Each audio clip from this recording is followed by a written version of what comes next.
وہ جناب ابو بکر کے پاس خود بھی گئی ہیں، اور جب پہلی دفعہ ان کا مطالبہ نہیں مانا گیا، تسلیم نہیں کیا گیا، ان کے حق کو نہیں مانا گیا، گواہ مانگے گئے، ان سے پوچھا گیا کہ اس پہ تمہارے کون کون تمہارے پاس گواہ ہے، اور حدیث پیش کی گئی، تو پھر سیدہ واپس آ گئی۔ سیدہ علیہ السلام نے وہاں پہ جوابات دیے جو میں نے آپ کے سامنے عرض کیے، لیکن سیدہ واپس آ گئی۔ پھر امام علی کو بھی بھیجا، سیدنا عباس کو بھی بھیجا گیا۔ یہ دونوں باتیں صحیح بخاری کے اندر موجود ہیں۔ اب انکار کرو بخاری کا، کہہ دو کہ جی یہ بخاری اصح الکتب بعد کتاب اللہ نہیں بلکہ اغلط الکتب بعد کتاب اللہ ہے، کہہ دو۔ روافض کی یہ پرانی عادت ہے کہ وہ جھوٹ کا سہارا لیتے ہیں، اور جو شخص بھی روافض کی روش پہ چلے گا وہ بھی انہی کی طرح جھوٹ کا سہارا لے گا۔ وہ کسی نے کہا تھا کہ جھوٹ کی ہم نے شکایت کی تو ہمیں جواب ملا، تقیہ ہم نے کیا تھا ہمیں ثواب ملا۔ جن کے مذہب میں جھوٹ بولنے پر ثواب ملتا ہو پھر وہ کیوں نہ جھوٹ بولیں گے؟ تو روافض کی اور جو روافض کی روش پہ چلتے ہیں ان کی یہ پرانی عادت ہے کہ وہ تقیہ کر کے جھوٹ کا سہارا لیتے ہیں۔ ایک تقیہ باز رافضی نے سیدنا ابو بکر صدیق رضی اللہ تعالیٰ عنہ کے اوپر طعن اور اعتراض کرنے کے لیے ایک جھوٹ کا سہارا لیا اور دعویٰ یہ کیا کہ بخاری شریف کے اندر دو واقعات موجود ہیں۔ ایک واقعہ یہ ہے کہ سیدہ فاطمہ الزہرا رضی اللہ تعالیٰ عنہ ابو بکر صدیق رضی اللہ تعالیٰ عنہ کے پاس گئیں اور انہیں جا کے کہا کہ گواہ پیش کیے اور مطالبہ کیا کہ یہ باغ فدق جو ہے وہ ہبہ ہے، نبی کریم علیہ السلام نے مجھے عطا کر دیا تھا، لہذا یہ مجھے دے دیا جائے۔ اور ابو بکر صدیق نے ان کو باغ نہیں دیا اور ان کے گواہوں کو گواہی کو ریجیکٹ کر دیا اور ان کی گواہی کو تسلیم نہیں کیا۔ اور دوسرا کہتا واقعہ یہ ہے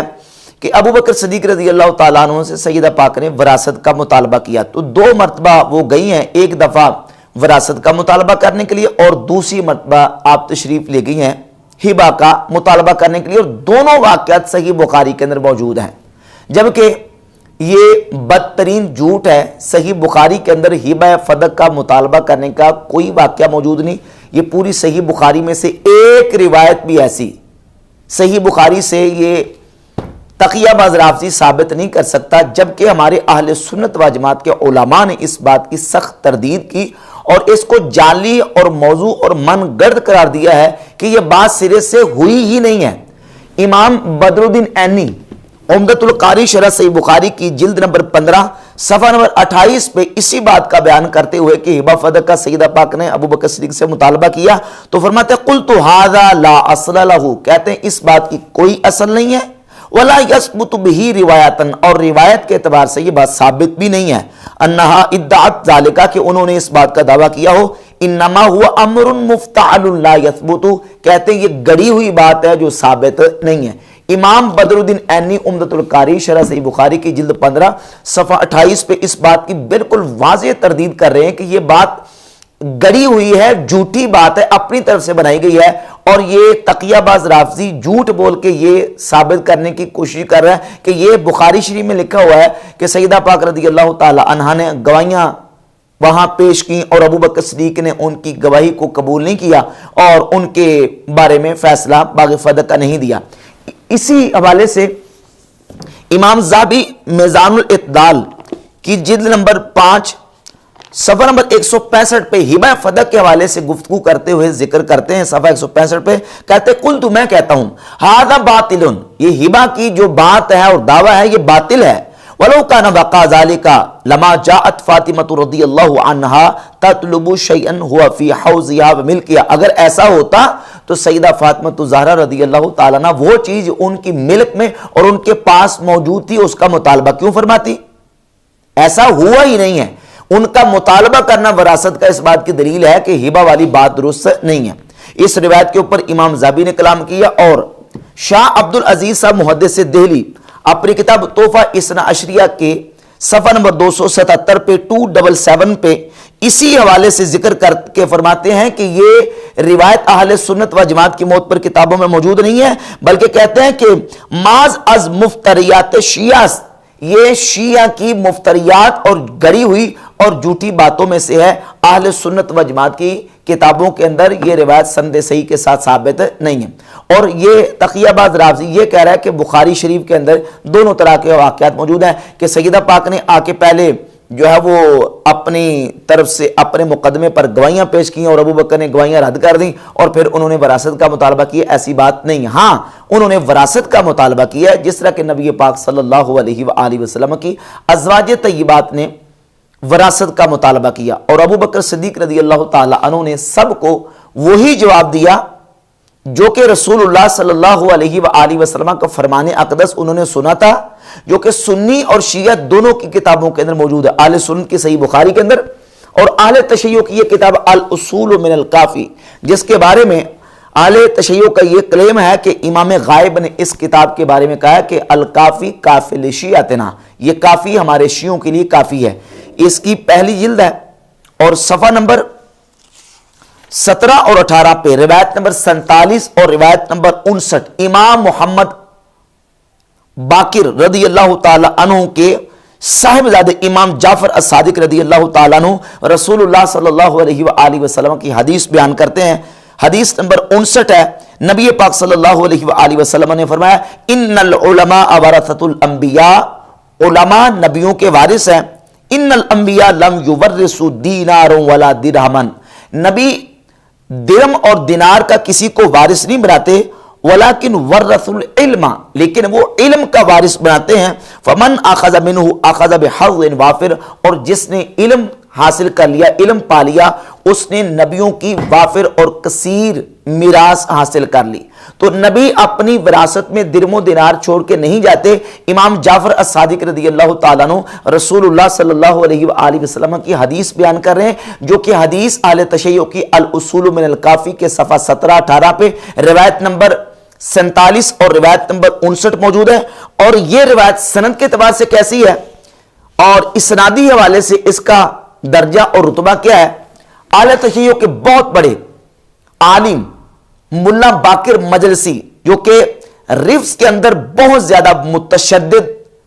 اپنی کتابوں کی روح سے نظر آتے ہیں، انہوں نے اپنی کتاب مرآۃ العقول فی شرح اخبار رسول جلد نمبر 1 صفحہ نمبر 126 پہ اسی روایت نمبر 59 پر کلام کرتے ہوئے لکھا ہے کہ کہتے ہیں کہ الحدیث الاول لہ سندان، اس حدیث کی دو سند ہیں، الاول مجہول، ایک مجہول ہے، والثانی حسن، اور دوسری حسن ہے، او موثق، یا اس کی توثیق کی گئی ہے، لا یقصران عن الصحیح، اور ملا باقر مجلسی نے کہا ہے کہ یہ حدیث اور روایت درجہ صحت سے قاصر نہیں ہے بلکہ یہ صحیح درجے کی روایت ہے۔ امام جعفر صادق رضی اللہ تعالیٰ عنہ جو حدیث رسول اللہ صلی اللہ علیہ وسلم کے بیان فرما رہے ہیں کہ نبی پاک علیہ السلام نے فرمایا انبیاء اپنی وراثت میں درم و دینار چھوڑ کے نہیں جاتے، وہ اپنی وراثت میں علم چھوڑ کے جاتے ہیں۔ یہی تو صدیق اکبر رضی اللہ تعالیٰ عنہ نے حدیث بیان کی تھی کہ انبیاء علیہ الصلوۃ والتسلیمات کی مالی وراثت نہیں ہوتی۔ یہ صدیق اکبر رضی اللہ تعالیٰ عنہ نے سیدہ پاک کو بھی بیان کی اور ازواج طیبات کے سامنے بھی یہ حدیث بیان کی، اس لیے نبی پاک علیہ السلام کی مالی وراثت تقسیم نہیں کی، کیونکہ رسول پاک صلی اللہ علیہ وآلہ وسلم کا فرمان اقدس موجود تھا اور سنی شیعہ دونوں کی متفق علیہ کتابوں کے اندر موجود ہے۔ اب یہ تقیہ باز رافضی یہ دعویٰ کر رہے ہیں کہ بخاری شریف کے اندر یہ موجود ہے کہ سیدہ پاک نے جو ہے وہ گواہیاں پیش کی اور ابو بکر صدیق نے گواہیاں رد فرما دی۔ یہ بالکل اہل سنت و جماعت کی کتابوں کے اندر صحیح سند کے اندر صحیح سند کے ساتھ موجود نہیں ہے۔ اور جہاں تک رہ گی بات صحیح بخاری کی، تو صحیح بخاری میں تو اس کا نام و نشان تک موجود نہیں ہے، لیکن کیا کریں، جھوٹ بول کے صحابہ اکرام علیہم رضوان کے اوپر تان و تشنیع اور بالخصوص سیدنا ابو بکر صدیق رضی اللہ تعالیٰ عنہ پر اس تقیہ باز رافضی نے تان کرنا تھا اور اس طریقے سے جھوٹ بول کے اس نے تان کر دیا۔ پھر میری پچھلی گفتگو کے دوران میں نے صحیح بخاری کے اندر وارد شدہ ان الفاظ کے اوپر گفتگو کرتے ہوئے ایک علمی جواب دیا تھا کہ جو احادیث سیدہ پاک رضی اللہ تعالی عنہ کے باغ فدق یا وراثت کا مطالبہ کرنے کے حوالے سے وارد ہیں، ان احادیث کے اندر دو طرح کے الفاظ آتے ہیں کہ سیدہ پاک رضی اللہ تعالی عنہ ابو بکر صدیق رضی اللہ تعالی عنہ سے مطالبہ کرنے کے لیے گئیں، یعنی حدیث کے الفاظ ہیں ان فاطمہ والعباس اتیا ابا بکر، حضرت فاطمہ اور حضرت عباس ابو بکر صدیق کے پاس گئے۔ صحیح بخاری کی 4035 اور 6725 اور 3092 نمبر حدیث ہے۔ اور دوسرے الفاظ یہ ہیں